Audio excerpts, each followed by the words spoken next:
എല്ലാവർക്കും നമസ്കാരം. സിനർജി ക്രിയേഷൻ്റെ മറ്റൊരു പുതിയ വീഡിയോയിലേക്ക് എല്ലാവരെയും സ്വാഗതം ചെയ്യുന്നു. ഇന്ന് നമ്മൾ വളരെ പ്രധാനപ്പെട്ട ഒരു കാര്യം നിങ്ങളുമായി ചർച്ച ചെയ്യുന്നതിന് വേണ്ടിയിട്ടാണ് ഇത്തരത്തിലൊരു വീഡിയോ നമ്മൾ ചെയ്യാൻ ആഗ്രഹിക്കുന്നത്. അത് മറ്റൊന്നുമല്ല, റിയൽ എസ്റ്റേറ്റ് മേഖലയിൽ ഉണ്ടായിക്കൊണ്ടിരിക്കുന്ന പ്രതിസന്ധികൾ, അതുപോലെ തന്നെ ജപ്തിയിലകപ്പെടുന്ന വീടുകൾ പോലും നിരവധി വീടുകളാണ് ജപ്തിയിലകപ്പെട്ട് ഇരിക്കുന്നത്. അത് കേരളത്തിൽ വിൽക്കാൻ പറ്റാത്ത ഒരു സാഹചര്യത്തിലേക്ക് ആയിക്കൊണ്ടിരിക്കുന്ന ഒരു അസാധാരണ സംഭവ വികാസങ്ങൾ ഉടലെടുക്കുന്ന ഒരു പ്രധാനപ്പെട്ട വിഷയങ്ങളാണ് ഇന്ന് നിങ്ങളുടെ ശ്രദ്ധയിൽപ്പെടുത്തുന്നത്. നമുക്കറിയാം, കേരളത്തിലെ ഏറ്റവും വലിയ ഒരു വ്യവസായമാണ് റിയൽ എസ്റ്റേറ്റ് വ്യവസായം. അതിലൂടെ നിരവധി ആളുകളാണ് നമുക്ക് തൊഴിലും കാര്യങ്ങളൊക്കെ ഉള്ളത്.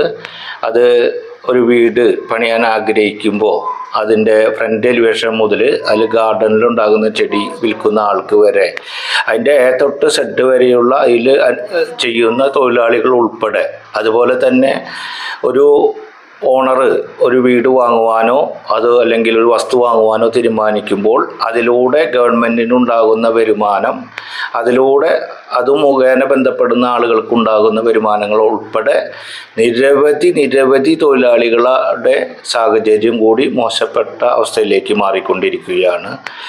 അത്തരത്തിൽ വളരെ നല്ല രീതിയിൽ നടന്നുകൊണ്ടിരുന്ന ഒരു വ്യവസായം ഇപ്പോൾ ജപ്തിയിലകപ്പെടുന്ന വീടുകളൊക്കെ എന്ന് പറയുന്നത് നമുക്കെല്ലാവർക്കും അറിയാം. 2016 നോട്ട് നിരോധനം തൊട്ട് തന്നെ റിയൽ എസ്റ്റേറ്റ് മേഖല ആകെ തളർന്നു.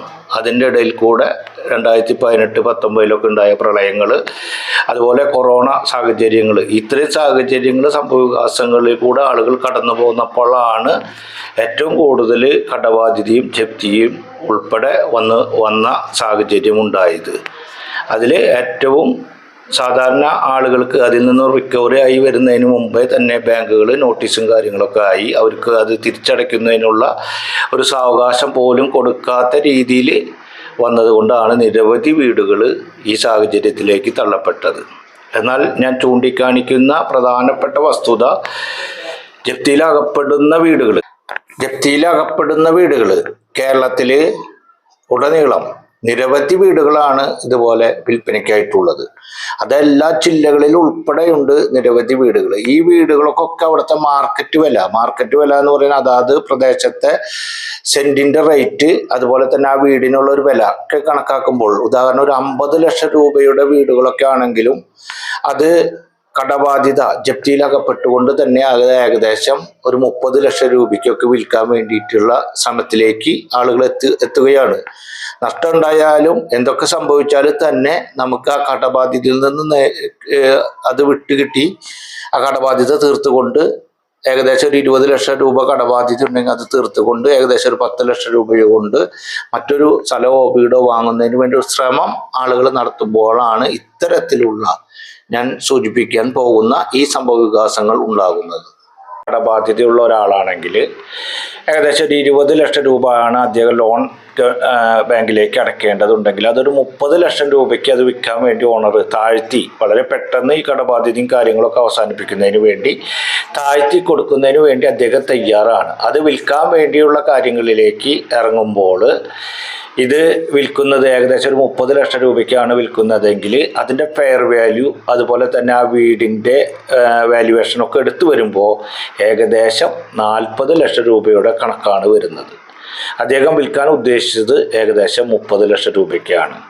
അങ്ങനെ വരുമ്പോൾ വാങ്ങാൻ വരുന്ന വ്യക്തി ഏകദേശം 30 ലക്ഷം രൂപയ്ക്ക് വാങ്ങിയാലും ഏകദേശം 40 ലക്ഷം രൂപയുടെ അതിൻ്റെ 10% 4 ലക്ഷം രൂപയുടെ പേപ്പർ അവിടെ വാങ്ങേണ്ടതായിട്ട് വരും. ഇനി അത് വാങ്ങാൻ വരുന്ന വ്യക്തി അത് തയ്യാറായി വന്നാലും ഏകദേശം 10 ലക്ഷം രൂപയുടെ കണക്കും കാര്യങ്ങളൊക്കെ കാണിക്കേണ്ടതായ സാഹചര്യത്തിലേക്ക് വരുമ്പോൾ അദ്ദേഹം വാങ്ങുന്ന വ്യക്തി അതിൽ നിന്ന് പിന്മാറുകയാണ് ഉണ്ടാകുന്നത്. ഇത്തരം ഒരു സാഹചര്യമാണ് നമ്മൾക്ക് പല വീടുകളും നമ്മൾ റിയൽ എസ്റ്റേറ്റുമായി ബന്ധപ്പെട്ട് പ്രവർത്തിക്കുമ്പോൾ അത് വളരെ പെട്ടെന്ന് വിൽക്കാൻ സാധിക്കാത്ത ഒരു സ്ഥിതിയിലേക്ക് വരുന്നത്. ആ സാഹചര്യം ഗവൺമെൻറ്റിൻ്റെ മുന്നിലേക്ക് ഞങ്ങൾ എത്തിക്കും. ഞങ്ങളുടെ തൃശ്ശൂർ ജില്ലയിലെ കൂട്ടായ്മയായിട്ടുള്ള തൊഴിലാളികൾ, റിയൽ എസ്റ്റേറ്റ് മേഖലയിൽ പ്രവർത്തിക്കുന്ന തൊഴിലാളികളുടെ ഒരു കൂട്ടായ്മയായിട്ടുള്ള ഭൂമിക റിയൽ എസ്റ്റേറ്റ് കൺസൾട്ടൻറ്റ് അസോസിയേഷൻ ഈ വിഷയങ്ങൾ ഗവൺമെൻറ്റിൻ്റെ ശ്രദ്ധയിൽപ്പെടുത്തുന്നത് വരെയുള്ള കാര്യങ്ങളിലേക്ക് നീങ്ങും.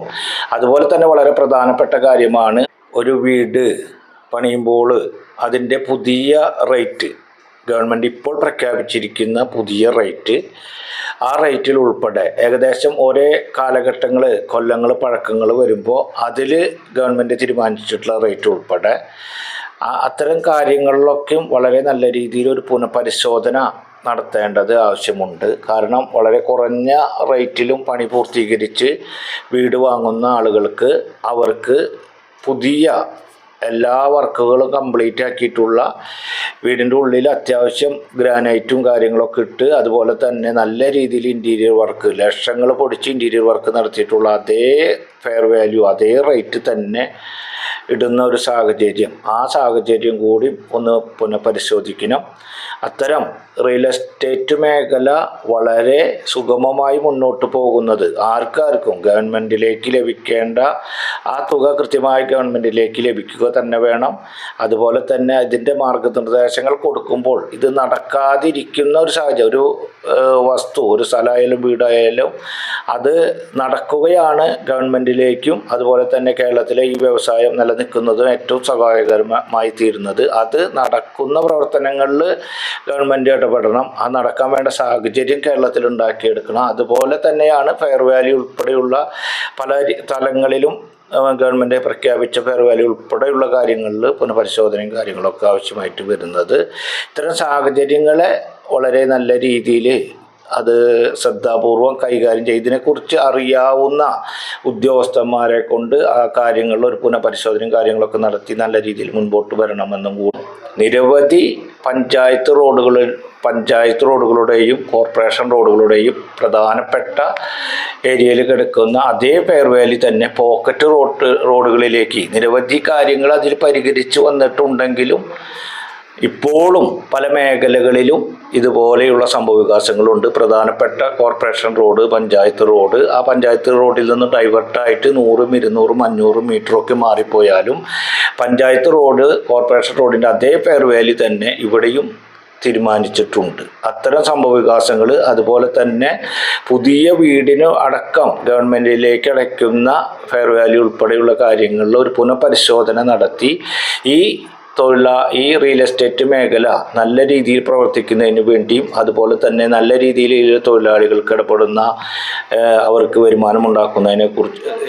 വരുമാനമുണ്ടാക്കുന്ന രീതികളിലേക്ക് മാറണമെന്നും അതുപോലെ തന്നെ ഇതുമായി ബന്ധപ്പെട്ട് നിരവധി പ്രശ്നങ്ങൾ ഇതിനോടകം തന്നെ പരിഹരിച്ചു കഴിഞ്ഞിട്ടുണ്ടെങ്കിലും വളരെ പ്രധാനപ്പെട്ട വിഷയങ്ങൾ ഇതുവരെ പരിഹരിച്ചു കഴിഞ്ഞിട്ടില്ല. ആ വിഷയം കൂടി കണക്കിലെടുത്തുകൊണ്ട് അതുപോലെ തന്നെ നമ്മൾക്ക് ഗവൺമെൻറ്റിലേക്ക് വരുമാനം കിട്ടുന്നതിന് വേണ്ടി പ്രവർത്തനം നടത്തുന്ന അതിൻ്റെ ആളുകൾ, റിയൽ എസ്റ്റേറ്റ് മേഖലയിൽ പ്രവർത്തിക്കുന്ന ആളുകൾ ഉൾപ്പെടെയുള്ള ആളുകൾക്ക് ഈ തൊഴിൽ മാന്യമായ രീതിയിലും നല്ല രീതിയിൽ ചെയ്തു തീർക്കുന്നതിനും വേണ്ട നടപടികളിലേക്ക് ഗവൺമെൻറ് ശ്രദ്ധ ചെലുത്തണമെന്നും കൂടി ഈ അവസരത്തിൽ പറഞ്ഞുകൊണ്ട് ഈ വിഷയങ്ങളൊക്കെ തന്നെ നമ്മുടെ കേരളത്തിലെ ബഹുമാനപ്പെട്ട റവന്യൂ വകുപ്പ് മന്ത്രി അഡ്വക്കേറ്റ് കെ രാജൻ അത്യാവശ്യം ഇതിനെക്കുറിച്ചൊക്കെ നല്ല ധാരണയും കാര്യങ്ങളൊക്കെ ഉള്ള ഒരാളാണ്. വളരെ പ്രധാനപ്പെട്ട കാര്യങ്ങളൊക്കെ ഇതിനോടകം തന്നെ പരിഹരിച്ചിട്ടുണ്ടെങ്കിലും പ്രധാന സംഭവവികാസങ്ങളാണ് ഇപ്പോൾ ഞാൻ ഈ വീഡിയോയിലൂടെ ചൂണ്ടിക്കാണിക്കുന്നത്. ഇത് അദ്ദേഹത്തിൻ്റെ മുൻപിലും ഗവൺമെൻറ്റിൻ്റെ മുന്നിലും വരുന്നത് വരെയുള്ള കാര്യങ്ങൾക്ക് ഞങ്ങളുടെ തൃശ്ശൂർ ജില്ലയിലെ തൊഴിലാളികളുടെ ഒരു കൂട്ടായ്മയായ വലിയൊരു സംഘടനയായിട്ടുള്ള ഭൂമിക റിയൽ എസ്റ്റേറ്റ് അതിൻ്റെ കാര്യങ്ങളിൽ ഏർപ്പെടും എന്ന് മാത്രം ഓർമ്മപ്പെടുത്തിക്കൊണ്ട് ഇനിയും റിയൽ എസ്റ്റേറ്റ് മേഖലയിൽ ഒട്ടേറെ ചെറിയ കാര്യങ്ങളുണ്ട്. അതും കൂടി പരിഹരിക്കുന്ന പ്രധാനപ്പെട്ട പോയിന്റുകളുമായി നിങ്ങളുടെ മുൻപിലേക്ക് എത്തും എന്ന് മാത്രം ഓർമ്മപ്പെടുത്തിക്കൊണ്ട് അടുത്ത ഒരു പുതിയ വീഡിയോയുമായി നമുക്ക് വീണ്ടും കാണാം. അതുവരേക്കും എല്ലാവർക്കും ബൈ.